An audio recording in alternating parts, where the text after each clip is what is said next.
Hindi nagsisimula ang seduksyon sa salita, kilos o intensyon. Nagsisimula ito sa kapangyarihang hindi nakikita sa pagitan ng iniisip at hindi sinasabi, sa puwang kung saan ang tao ay kumbinsidong siya ang may kontrol kahit matagal na niya itong isinuko. Marahil naranasan mo na ito, may pumasok sa buhay mo na walang pilit, walang pangako, walang pagsuyo, ngunit unti-unti mong napansin na nagbabago ang ritmo ng iyong desisyon, ang paraan ng iyong pag-iisip, ang bigat ng presensya nila kahit wala sila. Hindi ito aksidente, hindi rin ito damdamin. Ito ay estratehiya at ang mas mapanganib na katotohanan, ang mga pinaka-epektibong anyo ng seduksyon ay hindi kailanman mukhang seduksyon. Dito pumapasok ang lohika ni Niccolò Machiavelli, hindi bilang guro ng romansa, kundi bilang arkitekto ng impluwensyang tahimik, malamig at sistematiko. Ang video na ito ay hindi magtuturo kung ano ang sasabihin o gagawin. Ipapakita nito kung bakit ka naakit noon nang hindi mo namalayan, kung saan ka nawalan ng posisyon at kung paanong ang kapangyarihan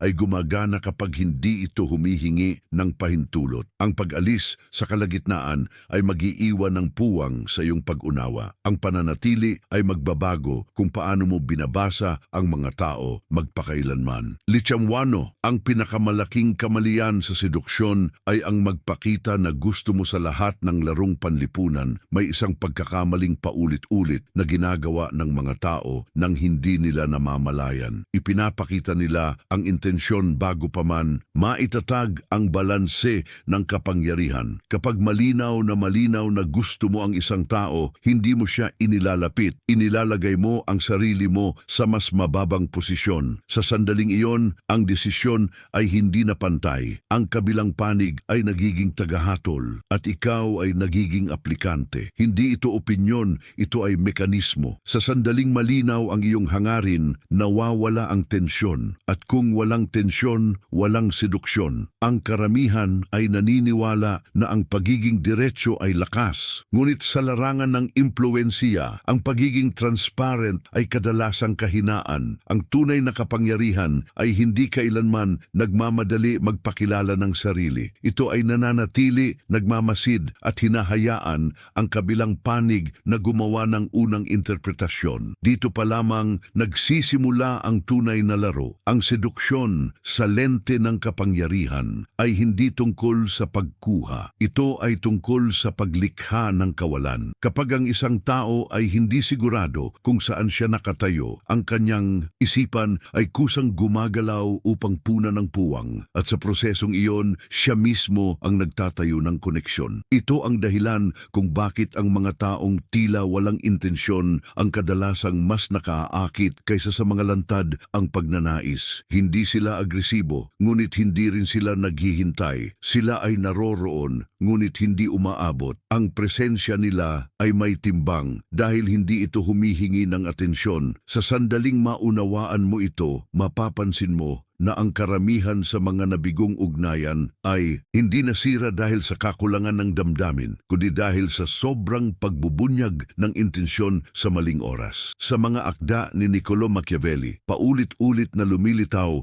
ang parehong prinsipyo. Ang kapangyarihan ay mas epektibo kapag ito ay hindi lantad. Ang prinsipe na agad nagpapakita ng plano ay nawawalan ng kalamangan. Ang pinunong nagsasalita ng sobra ay binibigyan ng oras ang kaaway upang maghanda. Ang parehong lohika ay umiiral sa seduksyon. Kapag malinaw mong ipinapakita kung ano ang gusto mo, binibigyan mo ang kabilang panig ng buong mapa ng iyong mga galaw. At kapag may mapa, wala ng misteryo. Ang misteryo ang nagbibigay ng espasyo para sa interpretasyon at ang interpretasyon ang pinagmumulan ng atraksyon. Hindi ka minamahal dahil sa sinabi mo. Minamahal ka dahil sa iniisip nilang ikaw ay maaaring maging. Isang konkretong halimbawa ang makikita sa kasaysayan ng mga korte sa Europa. Ang mga taong pinakanakapagpalapit sa kapangyarihan ay hindi yaong lantad ang ambisyon, kundi yaong tila kontento sa kanilang posisyon. Habang ang iba ay nagsusumikap mapansin, sila sila ay tahimik na nagiging sentro ng atensyon. Hindi sila humihingi ng pabor, ngunit sila ang laging hinahanap. Ang mekanismong ito ay pareho sa seduksyon. Ang taong hindi nangangailangan ay nagiging mahalaga. Ang taong hindi humahabol ay nagiging target ng paghabol. Hindi ito laro ng emosyon. Ito ay laro ng posisyon. At ang posisyon ay hindi kinukuha. Ito ay ibinibigay ng kabilang panig kapag naramdaman niyang siya ang may inisyatiba kahit hindi naman talaga. Sa psikolohikal na pagbasa ng ganitong sitwasyon, malinaw kung saan nagkakamali ang karamihan. Iniisip nila na ang pagiging malinaw ay nagdudulot ng seguridad. Ngunit ang seguridad ay pumapatay sa tensyon. At ang tensyon ang nagpapanatili ng interes. Kapag ang lahat ay malinaw na, ang isipan ay humihinto sa pagproseso. Kapag may kakulangan, ito ay nagiging aktibo. Ang seduksyon ay umaasa sa aktibong isipan ng kabilang panig, hindi sa iyong pagsisikap. Kaya ang tunay na estratehiya ay hindi gumawa ng higit pa, kundi gumawa ng mas kaunti sa tamang paraan. Hindi mo kailangang magpakitang gilas. Kailangan mo lamang huwag sirain ang balanse sa pamamagitan ng sobrang pagbubukas ng iyong layunin. Sa modernong aplikasyon, makikita ito sa araw-araw na interaksyon. Sa trabaho, ang taong agad nagpapakita na gusto niya ang posisyon ay bihirang makuha ito. Ang taong tila handang umalis anumang oras ang kadalasang inaalok ng mas maganda. Sa relasyon, ang taong agad naglalatag ng emosyon ay nagiging predictable.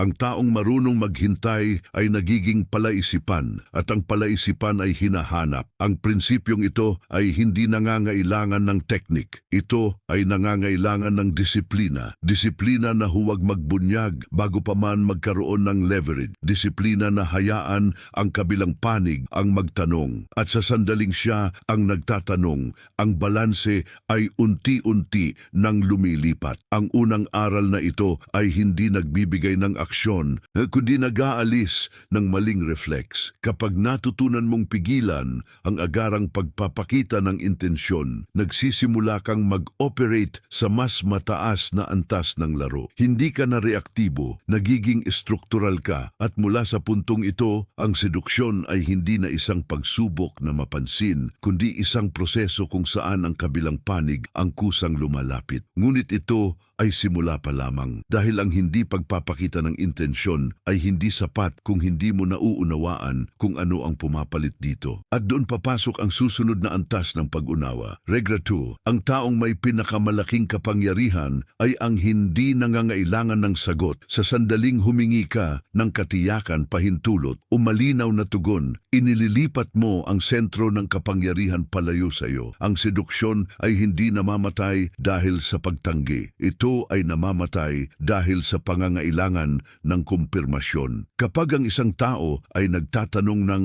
ano ba talaga ako sa iyo, hindi siya naghahanap ng katotohanan, naghahanap siya ng ginhawa at sa larangan ng impluensiya, ang paghahanap ng ginhawa ay senyales ng kahinaan. Ang taong may kontrol ay kayang mabuhay sa kawalan ng sagot. Siya ay hindi nababahala ng kalabuan. Sa katunayan, ginagamit niya ito dahil sa kawalan ng linaw, ang kabilang panig ang napipilitang mag-isip, mag-analisa at mag-invest emosyonal. Ang seduksyon ay hindi nangyayari kapag malinaw ang lahat, kundi kapag may puwang na kailangang punan ng imahinasyon. Sa pananaw ng kapangyarihan, ang pangangailangan ng sagot ay palaging nauuna sa pagkawala ng posisyon. Ang taong nagmamadali malaman kung saan siya nakatayo ay ang taong takot mawalan. At ang takot mawalan ay agad nararamdaman kahit hindi binibigkas. Kapag ito ay naramdaman, nagbabago ang dinamika. Ang kabilang panig ay nagiging kalmado dahil alam niyang siya ang hinihintay. Sa sandaling iyon, ang seduksyon ay tapos na. Hindi dahil may maling sinabi, kundi dahil may maling hinanap. Ang tunay na impluensya ay hindi humihingi ng paliwanag. Ito ay nagbibigay ng presensya at hinahayaan ang iba ang magbigay ng kahulugan. Ang kahulugang iyon, kapag sila mismo ang lumikha, ay mas malakas kaysa anumang salita na maaari mong ibigay. Sa lohika ni Niccolo Machiavelli, ang pinunong naghahanap ng agarang katapatan ay bihirang makakuha nito ng matagal. Ang pinunong marunong maghintay, magmasid at manatiling tahimik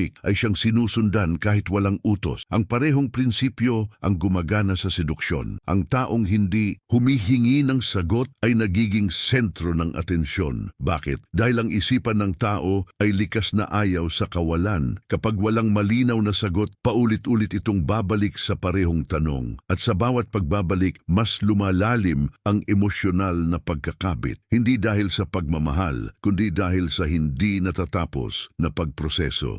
Isang halimbawa nito ang makikita sa mga korte at alyansa ng nakaraan. Ang mga diplomat na agad humihingi ng malinaw na kasunduan ay kadalasang nabibigo. Samantalang ang mga marunong mag-iwan ng bukas na interpretasyon ang siyang nagiging mahalaga. Ang kanilang halaga ay nagmumula hindi sa kanilang mga sinabi, kundi sa posibilidad ng kanilang mga desisyon. Kapag ang isang tao ay hindi mo mabasa ng buo, nagiging maingat ka. Kapag ikaw ay maingat, ikaw ay nag-i-invest ng oras at atensyon. At ang atensyon ay ang tunay na pera ng seduksyon, hindi papuri, hindi pangako, kundi oras at mental na espasyo. Sa psikolohikal na pagbasa, malinaw kung bakit gumagana ito. Ang isipan ng tao ay naghahanap ng closure. Ngunit kapag ang closure ay hindi ibinigay, ito ay nagiging obsesyon. Ang taong humihingi ng sagot ay naglalagay ng pressure. Ang pressure ay nag-aanyaya ng depensa. Ang taong hindi humihingi ay naglalagay ng katahimikan. At ang katahimikan ay nag-aanyaya ng paglapit. Hindi dahil sa pagmamanipula, kundi dahil sa natural na mekanismo ng isip. Ang kawalan ng sagot ay nagiging tanong na hindi mapakali ang kabilang panig hanggang masagot,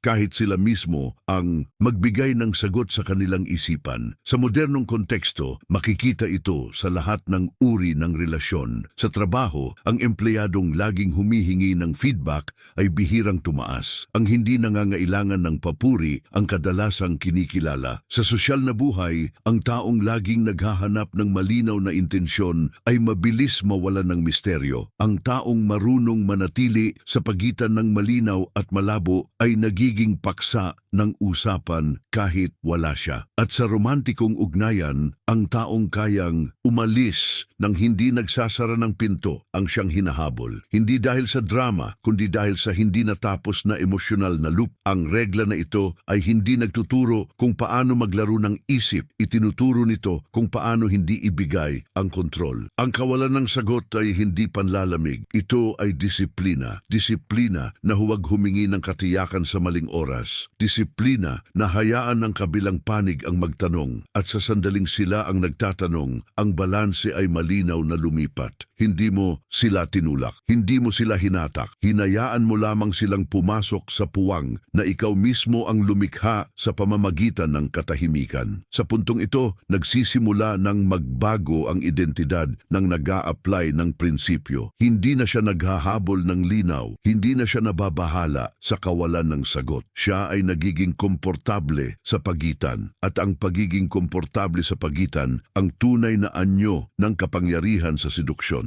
Ngunit ang kakayahang ito ay may kapalit. Dahil ang hindi paghahanap ng sagot ay nangangahulugan din ng pagiging handang tanggapin ang anumang kalalabasan. At ang taong handang tanggapin ang anumang kalalabasan ay ang taong hindi kayang kontrolin ng emosyon. Dito nagsisimula ang mas mapanganib na antas ng laro, kung saan ang seduksyon ay hindi na tungkol sa pagkuha ng atensyon, kundi sa pagpapanatili ng kalamangan kahit walang katiyakan. At iyon ang haharapin sa susunod na hakbang. Regla 3. Ang totoong seduksyon ay nangyayari kapag ikaw ay hindi kailanman naging sentro ng eksena. Ang isa sa pinakamalaking ilusyon ng seduksyon ay ang paniniwalang kailangan mong maging bida, kailangan mong mapansin, pakinggan, hangaan. Ngunit sa larangan ng kapangyarihan, ang pagiging sentro ng eksena ay bihirang magdala ng tunay na impluwensya. Ang taong laging nasa ilaw ay madaling basahin, madaling hulaan at madaling palitan. Ang tunay na seduksyon ay gumagana sa kabaligtaran. Ikaw ay naroroon, ngunit hindi nangingibabaw. Nakikita, ngunit hindi sumasakop. Kapag ang isang tao ay hindi mo kayang ilagay sa isang malinaw na kahon, ang iyong isipan ay patuloy na babalik sa kanya. Hindi dahil siya ang pinakamatingkad, kundi dahil siya ang pinakahindi kumpleto sa iyong pagbasa. Sa sandaling subukan mong maging sentro, nagsisimula kang magbigay ng labis na impormasyon. Ang iyong tono, galaw, reaksyon ay nagiging transparent. At kapag transparent ka na, nawawala ang tensyon. Ang seduksyon ay hindi nabubuhay sa labis na liwanag. Nabubuhay ito sa anino, sa pagitan ng presensya at kawalan. Ang taong marunong umatras ng kalahating hakbang ay nagiging mas malapit kaysa sa taong palaging umaabante. Dahil ang pag-atras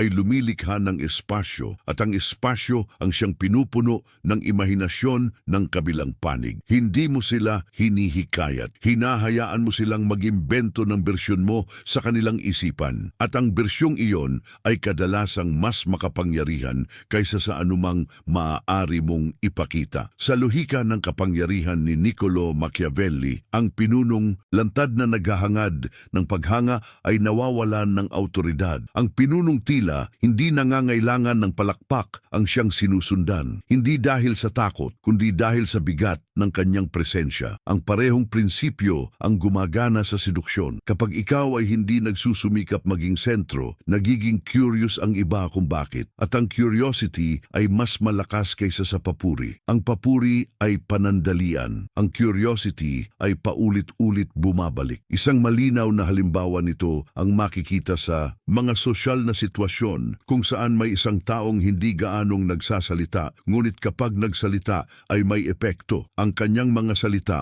ay hindi marami, ngunit may bigat. Ang kanyang presensya ay hindi agresibo, ngunit ramdam. Samantalang ang iba ay nagkukwento, nagpapatawa at nagpapakitang gilas, siya ay nakikinig. At sa pakikinig, nakukuha niya ang impormasyon. Sa katahimikan, nababasa niya ang dinamika. Sa hindi pagiging sentro, siya ang nagiging reference point. Kapag may desisyon, siya ang tinatanong. Kapag may tensyon, siya ang pinapansin. Hindi niya ito hiningi. Ibinigay ito sa kanya ng sitwasyon. Sa psikolohikal na pagbasa, malinaw kung bakit ito gumagana. Ang isipan ng tao ay likas na naghahanap ng kahulugan sa hindi malinaw. Kapag ang isang tao ay tahimik, ngunit hindi mahina, ang isipan ay nagiging alerto. Sinusubukan nitong tukuyin kung saan siya ilalagay. Ang problemang ito ay hindi agad nasosolusyonan, kaya patuloy itong bumabalik. Sa bawat pagbabalik, mas lumalalim ang mental na presensya ng taong iyon. Ang taong laging sentro ay hindi na iniisip kapag wala na siya. Ang taong hindi naging sentro ay patuloy na iniisip kahit wala siya. Sa modernong aplikasyon, makikita ito sa trabaho, sa sosyal na bilog at sa romantikong ugnayan. Ang empleyadong laging nagpapakitang siya ang pinakamagaling ay nagiging banta. Ang tahimik ngunit consistent ay nagiging pundasyon. Sa mga grupo, ang taong laging nagsasalita ay mabilis mapagod pakinggan. Ang taong marunong pumili ng sandali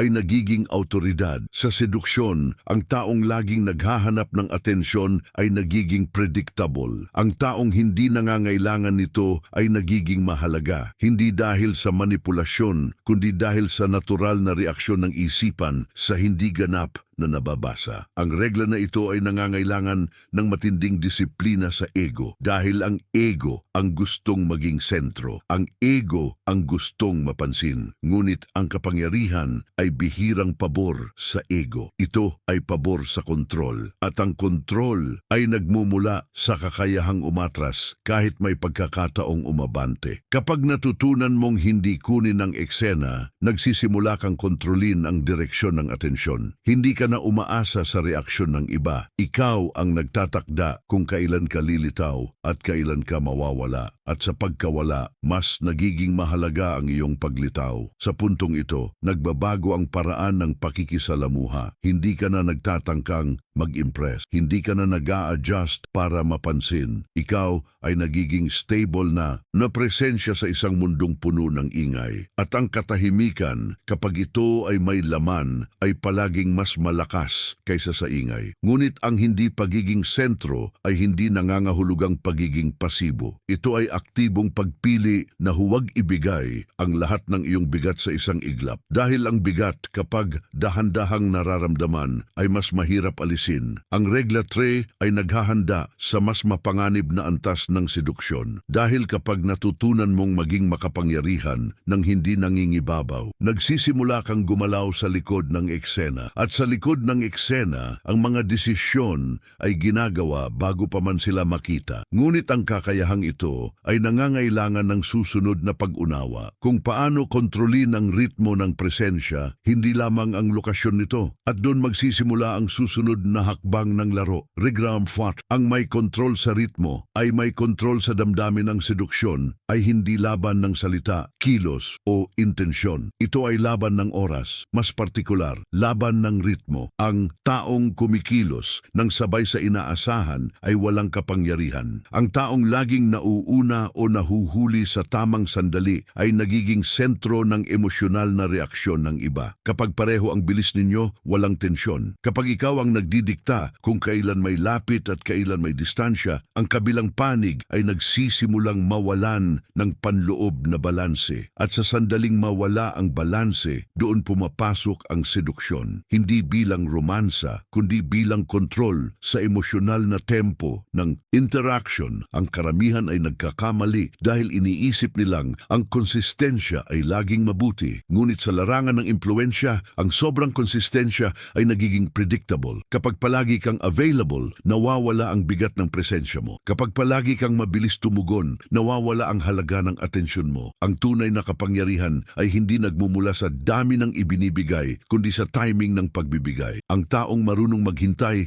bago kumilos ay nagiging dahilan ng pag-aalala ng kabilang panig. At ang pag-aalala ay unang anyo ng emosyonal na investment. Hindi dahil sa takot, kundi dahil sa kawalan ng kontrol sa ritmo ng pangyayari. Sa estratehikong pag-iisip ni Niccolo Machiavelli, ang tagumpay ay bihirang nagmumula sa lakas. Ito ay nagmumula sa kakayahang pumili ng sandali. Ang prinsipe na umatake ng maaga ay natalo. Ang prinsipe na umatake ng huli ay nawalan ng pagkakataon. Ang prinsipe na umatake sa sandaling ang kalaban ay pagod, kampante o naguguluhan. Ang siyang nananalo, ang parehong luhika ang gumagana sa seduksyon. Hindi mo kailangang laging umatras o laging lumapit. Kailangan mong baguhin ang ritmo sa sandaling ang kabilang panig ay nagsisimulang maging komportable. Dahil ang komportabling isipan ay hindi na nag-i-invest. Ang bahagyang hindi komportable ay nagiging alerto, mapagmasid at emosyonal na bukas. Isang malinaw na halimbawa nito ay makikita sa mga interaksyong kung saan ang isang tao ay biglang nagiging hindi kasing available gaya ng dati. Walang paliwanag, walang drama, walang deklarasyon. Ngunit ang epekto ay agarang ramdam. Ang kabilang panig ay nagsisimulang magtanong, may nagbago ba? May nagawa ba ako? May nawala ba? Ang mga tanong na ito ay hindi sinasagot ng salita. Sinasagot sila ng isip ng taong nagtatanong. At sa prosesong iyon, siya mismo ang lumilikha ng emosyonal na bigat ng sitwasyon. Ang seduksyon ay hindi nagaganap dahil may ginawa ka, kundi dahil may inisip siya. Sa psikolohikal na pagbasa, malinaw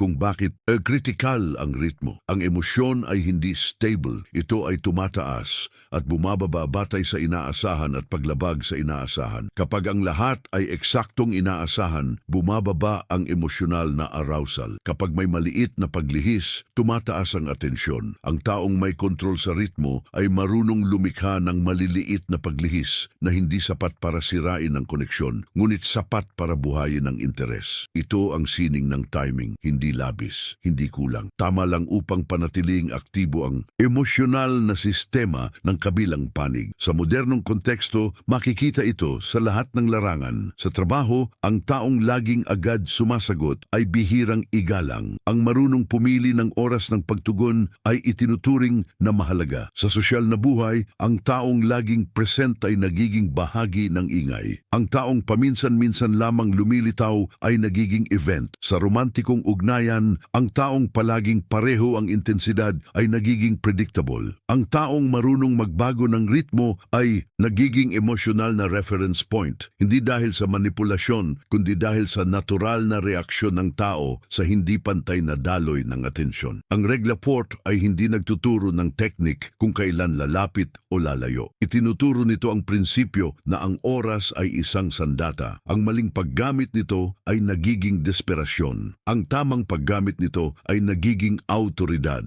Kapag natutunan mong huwag iayon ang ritmo mo sa ritmo ng iba, nagsisimula kang magdikta ng emosyonal na klima. Hindi ka na basta tumutugon. Ikaw ay nagtatakda kung kailan may bigat ang presensya at kung kailan may kahulugan ang kawalan. Sa puntong ito, ang seduksyon ay hindi na tungkol sa pagkagusto. Ito ay tungkol sa paglikha ng emosyonal na alon na ikaw ang kumokontrol. Ang iba ay sumasabay, hindi dahil pinilit mo, kundi dahil ang kanilang isipan ay naghahanap ng balanse sa ritmong hindi nila hawak. At ang taong may hawak ng ritmo ay palaging may hawak ng damdamin. Ngunit ang kontrol sa ritmo ay may mas malalim pang implikasyon dahil kapag ikaw ang nagtatakda ng oras, ikaw rin ang nagtatakda kung kailan nagsisimula at nagtatapos ang emosyonal na yugto. At ang kakayahang iyon ang magbubukas ng susunod na antas ng kapangyarihan sa seduksyon, kung saan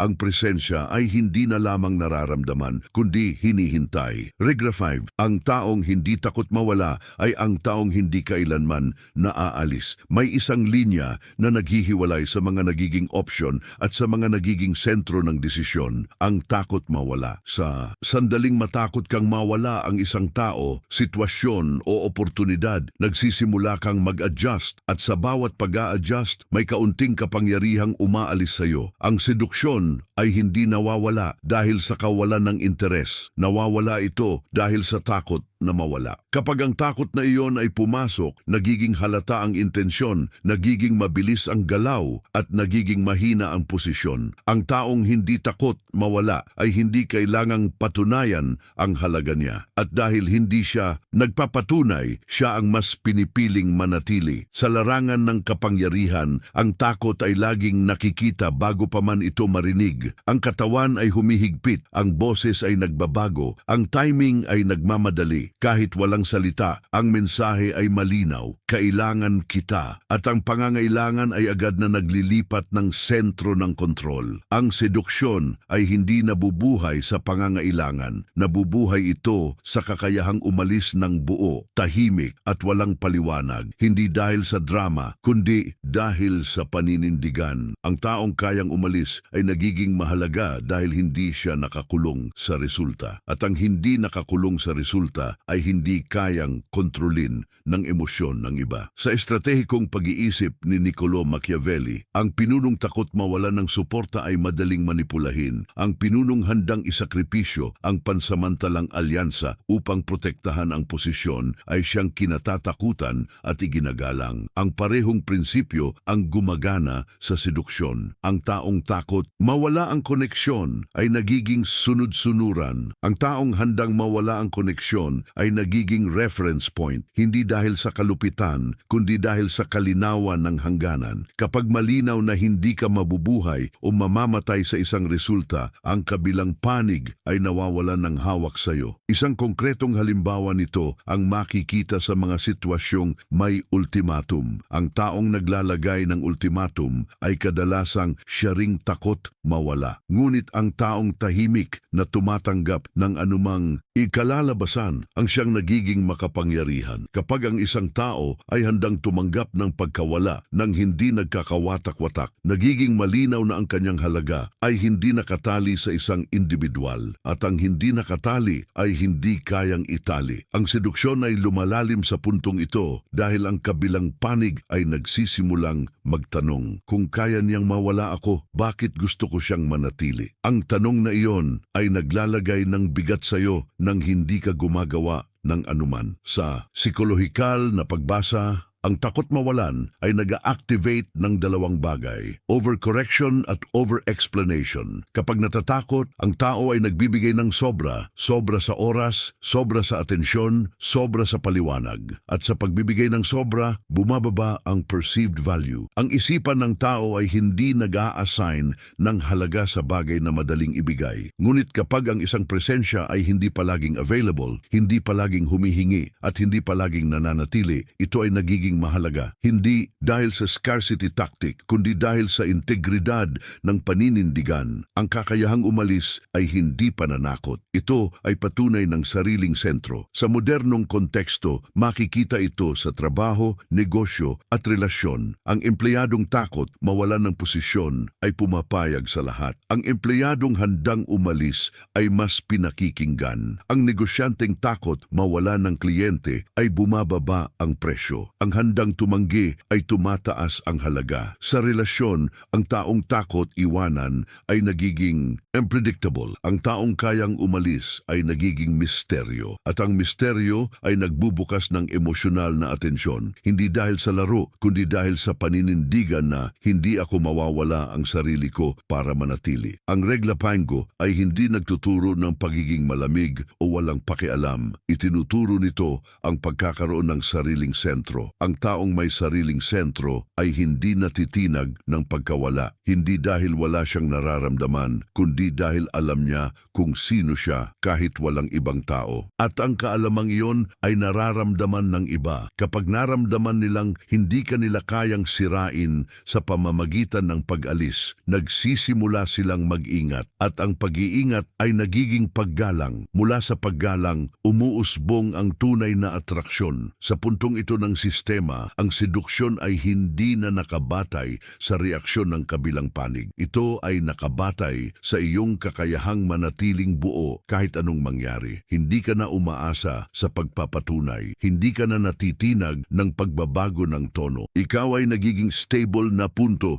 sa gitna ng emosyonal na alon. At ang stability na iyon, kapag hindi ito desperado, ay nagiging bihira. Ang bihira ay hinahanap. Ang hinahanap ay pinahahalagahan. At ang pinahahalagahan ay hindi basta iniiwan. Ngunit ang kakayahang hindi matakot mawala ay hindi dulo ng laro. Ito ay pintuan. Dahil kapag natutunan mong maging buo kahit sa pagkawala, nagsisimula kang makita ang mas malalim na tanong. Kung hindi ka natatakot mawala, paano mo ginagamit ang presensya mo kapag pinili mong manatili? At doon magsisimula ang susunod na antas, kung saan ang seduksyon ay hindi na lamang kakayahang manatiling mahalaga, kundi kakayahang mag-iwan ng bakas kahit wala ka na. Regra 6, ang pinakamalakas na anyo ng seduksyon ay ang mag-iwan ng bakas, hindi presensiya. May antas ng seduksyon na hindi na umaasa sa paglitaw, pakikipag-ugnayan o patuloy na presensya. Ito ang antas kung saan ang tao ay patuloy na nararamdaman kahit wala na siya. Ang karamihan ay naniniwala na ang pagiging malapit ang susi sa pagpapanatili ng interes. Ngunit sa mas malalim na laro ng kapangyarihan, ang sobrang presensya ay nagiging ingay. Ang tunay na impluensya ay gumagana kapag ikaw ay umaalis ngunit may naiiwan. Isang ideya, isang tanong, isang hindi tapos na emosyonal na loop. Kapag ikaw ay wala ngunit patuloy na iniisip, doon nagsisimula ang pinakamapanganib na anyo ng seduksyon. Hindi ito nakikita, hindi ito naririnig, ngunit ito ay gumagana. Ang seduksyon na nakabatay sa presensya ay marupok. Kapag nawala ang presensya, nawawala rin ang epekto. Ngunit ang seduksyon na nakabatay sa bakas ay tumatagal. Ang bakas ay hindi kilos, ito ay impresyon. Isang pagbabago sa paraan ng pag-iisip ng kabilang panig. Isang bagong reference point na hindi mo kailangang ipaalala. Kapag ang isang tao ay biglang nag-iiba ng pananaw dahil sa isang pakikipag-ugnayan sa iyo, kahit wala ka na, ikaw ay nananatili, hindi bilang alaala, kundi bilang bahagi ng kanilang internal na proseso. At ang taong nagiging bahagi ng proseso ng isip ng iba ay may kapangyarihang hindi nawawala sa distansya. Sa estratehikong lohika ni Niccolo Machiavelli, ang pinakamatatag na kapangyarihan ay yaong hindi kailangang ipakita araw-araw. Ang prinsipe na umaasa sa presensya upang igalang ay nawawalan ng kontrol sa sandaling siya ay umalis. Ang prinsipe na nag-iwan ng sistema, takot o pag-asa ay nananatiling makapangyarihan kahit wala. Ang parehong prinsipyo ang gumagana sa seduksyon. Kapag ikaw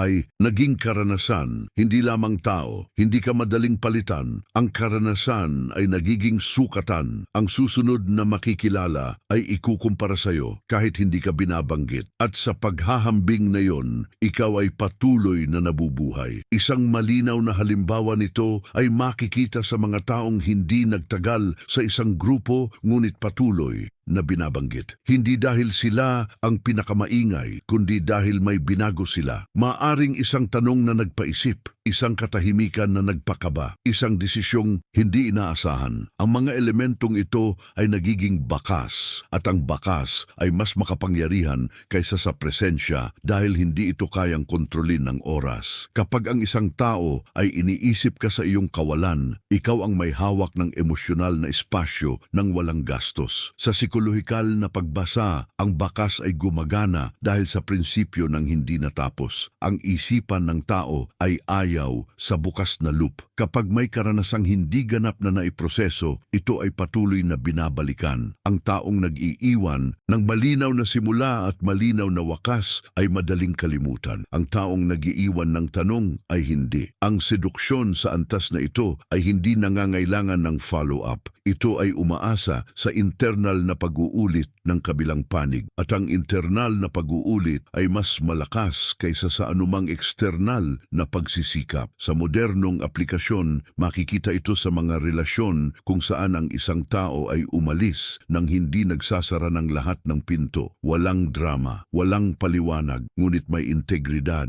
Ang epekto nito ay mas malakas kaysa sa mahabang usapan. Sa trabaho, ang taong umalis ngunit nag-iwan ng sistema ay patuloy na kinokonsulta. Sa sosyal na buhay, ang taong bihirang makita ngunit laging binabanggit ay may mas mataas na status kaysa sa laging present. Ang pattern ay pareho, ang presensya ay pansamantala, ang bakas ay pangmatagalan. Ang regla 6 ay nangangailangan ng mas mataas na antas ng disiplina dahil ang ego ay gustong manatili, gustong makita, gustong maramdaman agad ang epekto. Ngunit ang tunay na kapangyarihan ay kayang maghintay, kayang umalis nang hindi naghahanap ng reaksyon, kayang magtiwala na ang bakas ay gagana kahit wala ang katawan. Kapag natutunan mong umalis sa tamang sandali, hindi ka nawawala. Ikaw ay lumilipat sa loob ng isip ng iba. At sa loob ng isip, ikaw ay mas mahirap burahin. Sa puntong ito ng sistema, ang seduksyon ay hindi na nakikita bilang interaksyon, kundi bilang imprint. Hindi na mahalaga kung gaano kakadalas naroroon. Ang mahalaga ay kung ano ang naiwan mo sa bawat pag-alis. Dahil ang taong marunong mag-iwan ng bakas ay hindi kailangang bumalik upang manatiling makapangyarihan. Siya ay nandoon na, tahimik, gumagalaw sa likod ng bawat desisyon, bawat paghahambing, bawat pag-aalinlangan. At ang seduksyon na gumagana sa antas na ito ay hindi na humihingi ng atensyon. Ito ay automatikong binibigyan. Ngunit ang kakayahang mag-iwan ng bakas ay nagbubukas ng mas mabigat na tanong. Kapag alam mong mananatili ka kahit wala ka,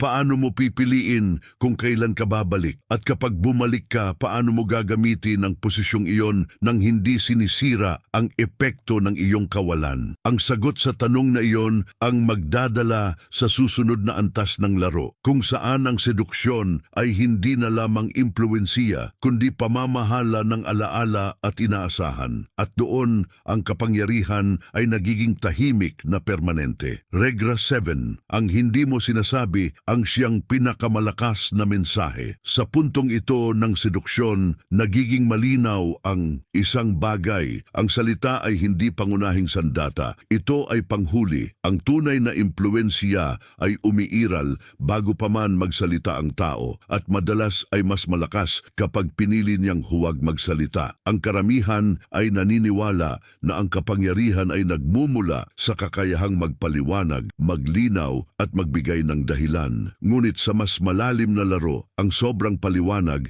ay senyales ng kahinaan. Kapag ipinaliwanag mo ang lahat, inaalis mo ang pangangailangan ng kabilang panig na mag-isip. At kapag hindi na siya nag-iisip, wala na siyang ini-invest. Ang seduksyon ay hindi gumagana kapag ikaw ang gumagawa ng lahat ng trabaho. Ito ay gumagana kapag ang kabilang panig ang napipilitang punan ang katahimikan. Ang hindi pagsasabi ay hindi kakulangan. Ito ay pagpili. Isang pagpiling huwag ibigay ang lahat ng kahulugan sa isang iglap. Kapag ang isang tao ay may kakayahang manahimik nang hindi nagiging awkward, may ipinapadala siyang mensahe. Hindi ko kailangang patunayan ang sarili ko. At ang mensaheng iyon ay mas mabigat kaysa sa anumang papuri o paliwanag. Ang katahimikan kapag may laman ay nagiging presyon. Hindi agresibong presyon, kundi mental na tensyon. Ang kabilang panig ay nagsisimulang magtanong, ano ang iniisip niya? Ano ang alam niya? Bakit hindi siya nagsasalita? At sa bawat tanong, mas lumalalim ang emosyonal na atensyon. Sa estratehikong lohika ni Niccolo Machiavelli, ang kapangyarihan ay bihirang ipinapahayag ng direkta. Ang pinunong, laging nagpapaliwanag, ay nag-aanyaya ng pagdududa. Ang pinunong pumipili ng sandaling manahimik ay nagiging hindi mabasa. At ang hindi mabasa ay mahirap labanan. Ang parehong prinsipyo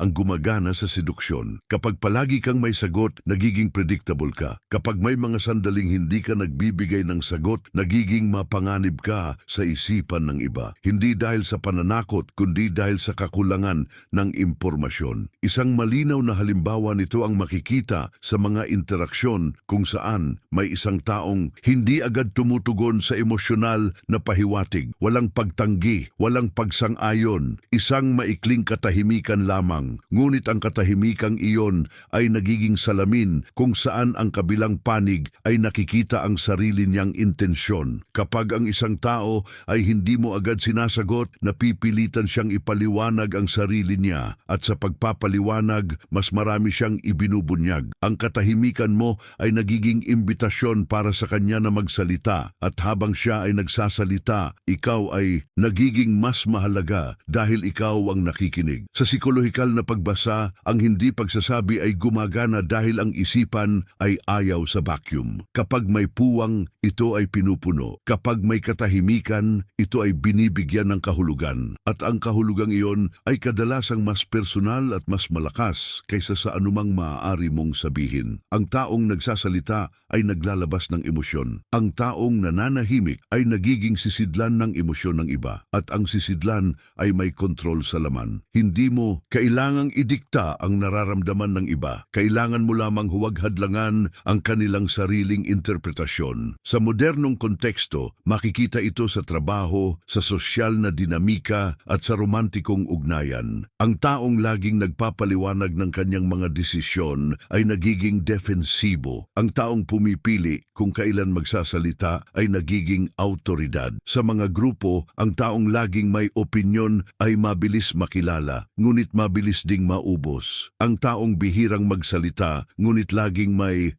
punto ay nagiging reference. Sa seduksyon, ang taong laging nagpapahayag ng nararamdaman ay nagiging predictable. Ang taong marunong magtago ng ilang bahagi ng sarili ay nagiging palaisipan at ang palaisipan ay paulit-ulit binabalikan ng isip. Ang regla sepse ay hindi nagtuturo ng pagiging malamig o malayo. Itinuturo nito ang kontrol sa impormasyon. Ang impormasyon ay kapangyarihan lamang kapag ito ay hindi agad ibinibigay. Kapag natutunan mong huwag sabihin ang lahat ng alam mo, huwag ipaliwanag ang bawat kilos at huwag sagutin ang bawat emosyonal na tanong, nagsisimula kang mag-operate sa mas mataas na antas. Hindi ka na reaktibo. Ikaw ay nagiging selective at ang pagiging selective ay naglalagay sa iyo sa posisyon ng pagpili, hindi ng paghihintay. Sa puntong ito, ang seduksyon ay hindi na tungkol sa pagdagdag ng salita, kundi sa pag-alis nito. Mas kaunting paliwanag, mas maraming epekto, mas kaunting deklarasyon, mas maraming interpretasyon. Ang taong marunong manahimik sa tamang sandali ay hindi nawawala sa usapan. Siya ang nagiging sentro ng pag-iisip ng iba. At kapag ikaw ang iniisip,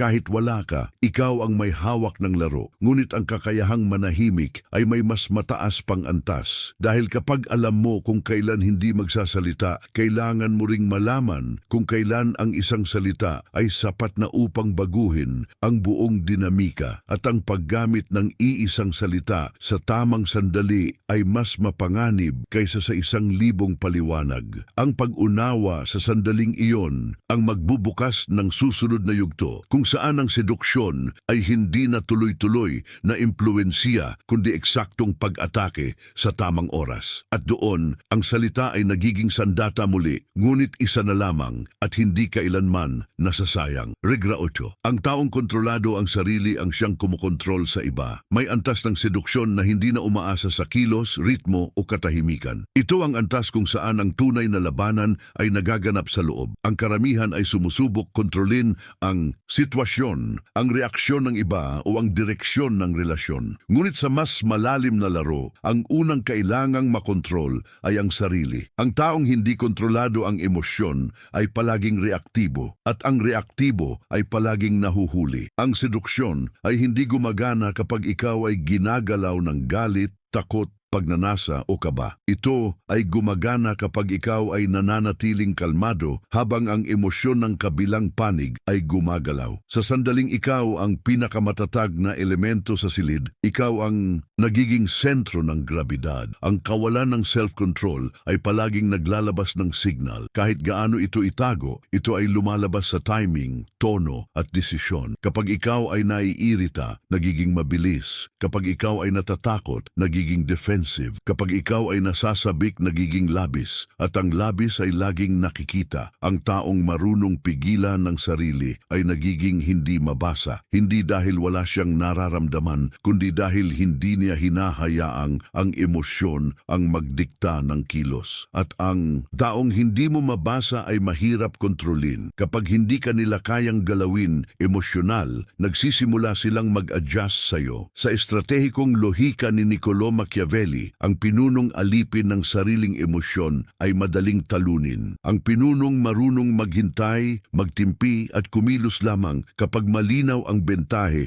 ay siyang nananatili sa kapangyarihan. Ang parehong prinsipyo ang gumagana sa seduksyon. Ang taong agad tumutugon sa emosyon ng iba ay sumusunod sa laro. Ang taong kayang hindi tumugon agad ay nagsisimulang magtakda ng laro. Hindi ito malamig, ito ay disiplinado at ang disiplina ay palaging mas nakakatakot kaysa sa sigaw. Isang malinaw na halimbawa nito ang makikita sa mga sitwasyong sinasadya kang i-provoke. Isang biro, isang pagsubok, isang pagbaliwala. Ang karamihan ay agad tumutugon, ipagtatanggol ang sarili, magpapaliwanag, magagalit. Ngunit ang taong may kontrol sa sarili ay hindi kumikilos sa unang emosyon. Siya ay nag-oobserba, tinitimbang niya kung ang reaksyon ay magdadagdag o magbabawas ng kapangyarihan. Kadalasan, ang hindi pag-react ang pinakamalakas na reaksyon dahil ang hindi inaasahang katahimikan ay nagbabalik ng tensyon sa kabilang panig. Ang nag-provoke ay nagiging hindi sigurado at sa sandaling siya ang mawalan ng balanse, ikaw na ang may hawak ng sitwasyon. Sa psikolohikal na